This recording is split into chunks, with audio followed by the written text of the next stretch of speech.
और भारत सरकार जिसको सबसे छोटा परिवार मानती है, पत्नी, 2 बच्चे, बूढ़े माँ बाप। इसमें आपके परिवार में हो सकता भाई बहन ज्यादा हो या एक बच्चा ज्यादा हो, लेकिन परिवार हम सबका लगभग यही है। अब खाली इस चित्र में ये ध्यान से देखो, आप इस चित्र में अभी किस जगह? आप सबसे ऊपर हो। इसका मतलब आप इस परिवार के सबसे जिम्मेदार व्यक्ति हैं। ये पूरा परिवार आपके भरोसे पल रहा है। आज तक हमें केवल अपनी कीमत नहीं पता, आज उस कीमत को समझो, हमारी कितनी कीमत होती है परिवार में। ये व्यक्ति जिस दिन मुस्कुराता है ना, मुस्कुराता है, उस दिन ये पूरा परिवार हंस पड़ता है।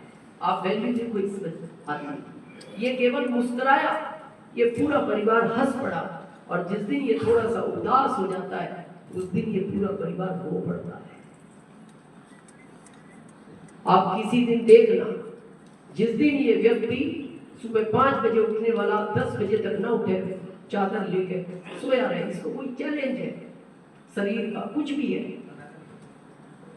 पत्नी पास जाके पूछती है आज क्या हो गया, ये कुछ नहीं बोलता। पत्नी रूम में बैठ के रो पड़ती है आज क्या हो गया उनको। बच्चे 8 बजे जाते, पापा हमको बस तक छोड़ दो, स्कूल की बस आने वाली, ये चुप रहता है क्योंकि उदास है। बच्चे जाके माँ के पास रो पड़ते हैं, माँ पापा जवाब नहीं देते, क्या हो गया पापा को। जब माता पिता देखते हैं कि सुबह 5 बजे उठ के चरण स्पर्श करने आता था, आज 10 बजे आया नहीं, वो माता पिता भी आपस में बात करके रो पड़ते हैं, बच्चे को हो क्या गया। केवल विचार करो, ये उदास हुआ है तो ये रो पड़े, जिस दिन ये इस दुनिया से जाता है उनका क्या होगा।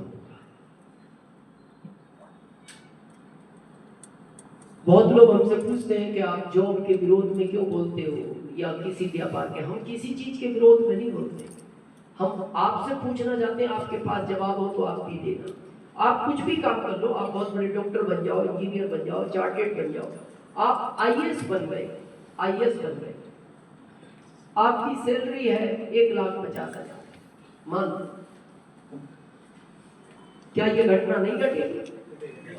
घटेगी। दुख घटना का नहीं है, ये कड़वा और अटल सच है, जो आया है वो जाएगा।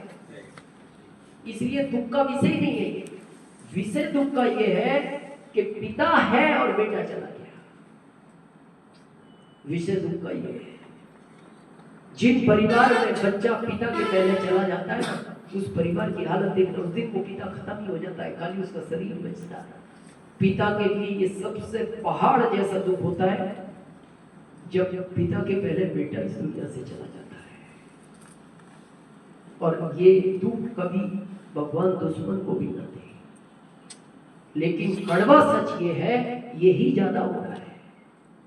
हमारे यहाँ क्या प्रथा है, आखिरी टाइम एक बेटा पिता को बदला देता है। ये प्रथा अच्छी है, ये जाना है, इसमें कोई रोने की भी आवश्यकता नहीं है। लेकिन दुख तब होता है पिता है और बेटा इस दुनिया से चला गया। और ये सबसे ज्यादा आंकड़े हैं अभी की स्थिति में, भारत में ये ज्यादा जा रहे हैं, पिता नहीं जा रहे। और इसके पीछे लॉजिक क्या है?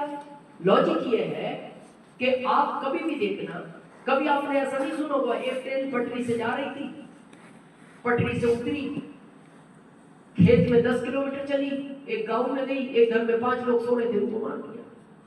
आपने कभी ऐसा नहीं सुना होगा, एक ट्रक हाईवे से उतरा, 5 किलोमीटर खेत में चला, उसके बाद एक गांव में घुसा और उसमें घर में 4 लोग सो रहे थे, उनको मार दिया। नहीं, तो इसका मतलब घर में यही तो है।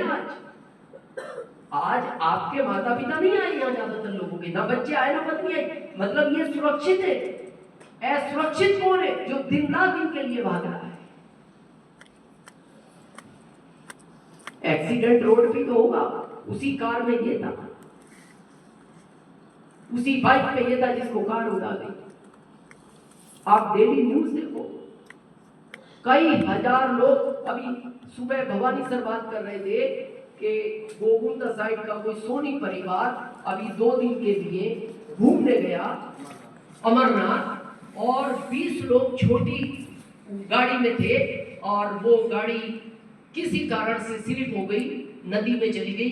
एक बच्चा तो उसमें से बाहर आ गया और 3 लोग ऑन द स्पॉट, शायद 9 या 7 9 लोग अभी भी उनका नहीं पता वो कहाँ है, और एक व्यक्ति की लाश लगभग 50 किलोमीटर दूर मिली। उसमें ऐसा भी परिवार था जिसमें अभी पत्नी हॉस्पिटल में, बाकी पूरा परिवार ही खत्म हो गया।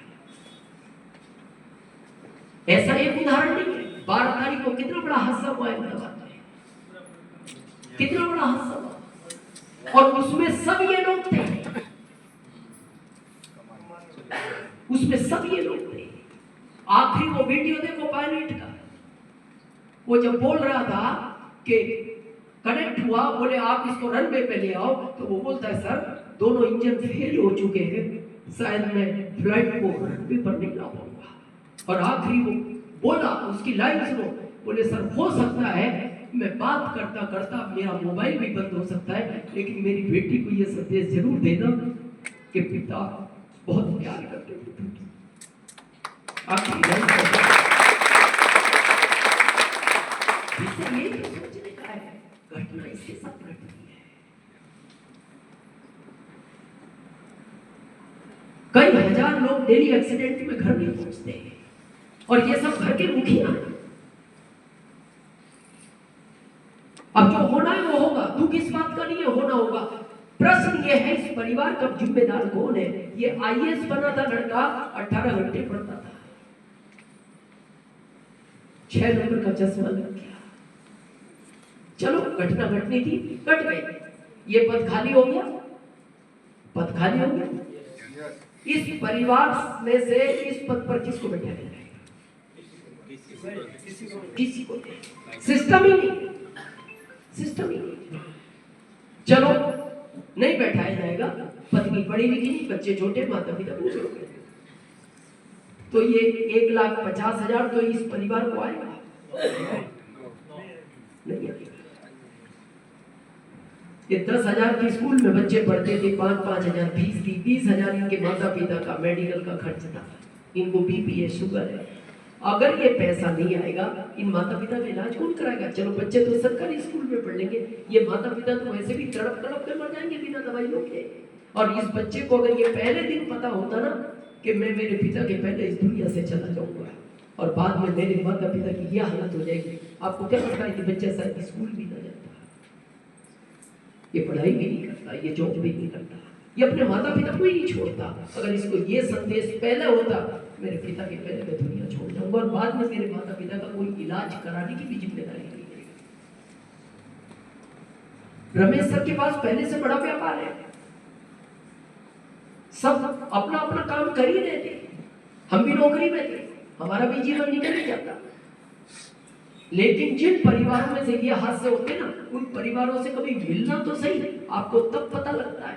लेकिन इस अभियान की जो ताकत है, आप जब इसमें पर्ल स्टार पर एमराल्ड स्टार जो भी पहुंचते हैं, एमराल्ड की इनकम यहाँ 1,50,000 से ज्यादा होती है।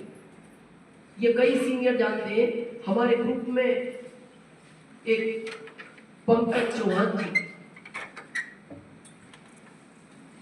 जोधपुर से कोरोना में इस दुनिया से